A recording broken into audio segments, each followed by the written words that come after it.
Why has a trade deal with South America caused thousands of farmers to protest in Athlone in what Sinn Féin is calling a catastrophic failure? The EU-Mercosur trade deal has been proposed to enhance trade relations between EU member states and the Mercosur countries of Argentina, Brazil, Paraguay and Uruguay by cutting tariffs and reducing regulatory restrictions. Ireland's current trade relationship with Mercosur stands at around €3.9 billion, with most of the trade in chemicals and pharmaceuticals, transport equipment and machinery and electrical. On the services side, Irish exports to the region are around €1.8 billion every year, which is mostly in business services and telecoms. So how come the linchpin in Ireland's debate is agriculture, a sector that currently exports just €25 million to Mercosur every year? The concerns are focused on what the deal could change inside the EU market.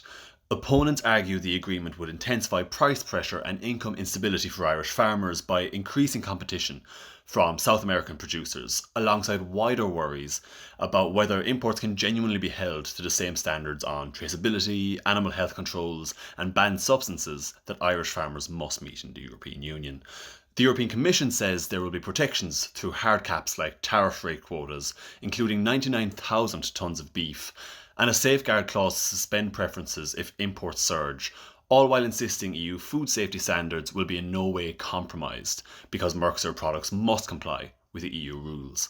The scepticism on this is twofold. First of all, critics doubt that quotas and safeguards prevent meaningful market disruption in a sector as exposed as beef. Secondly, they question governance and trust in the Commission's decision to split the agreement into two, warning this would mean national parliaments have no say on the interim trade agreement which has been put forward, and arguing that EU guarantees can be framed one way in Dublin and another way in Brussels once the process is underway. The upside case for Ireland expands outside of farming. The Commission argues the agreement would eliminate tariffs on 91% of products in the deal, lowering costs and friction for Irish exporters, and highlights direct gains from major Irish exporting sectors.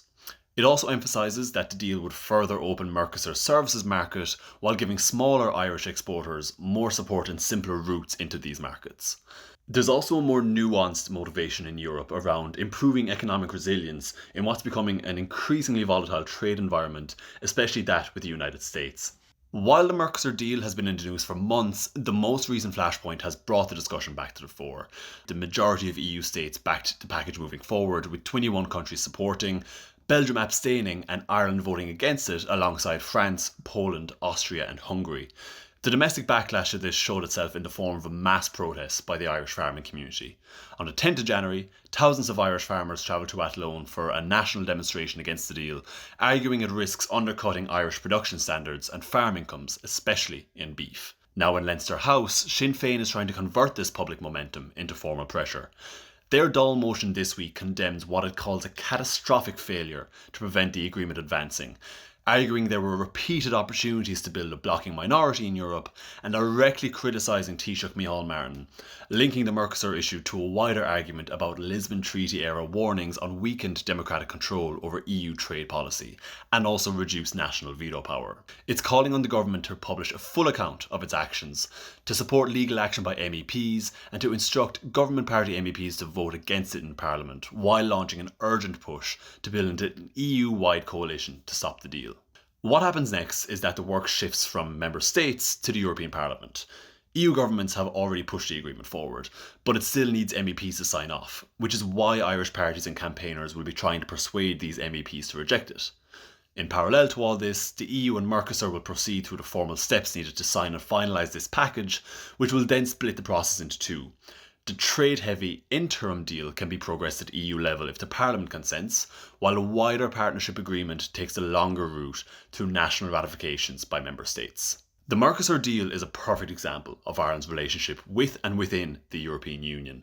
Whatever your views on this deal are, the facts are that we're a small export economy that wants lower barriers abroad, with an agricultural sector, although with strong lobbying influence, that rightly fears being undercut, alongside a political system that's still sensitive to who controls trade policy when decisions move beyond Leinster House.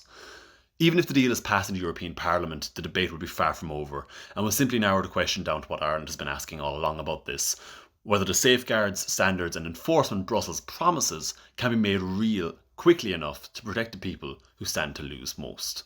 For this and for many more updates on Ireland's complex political system, be sure to follow along on Ireland Decoded.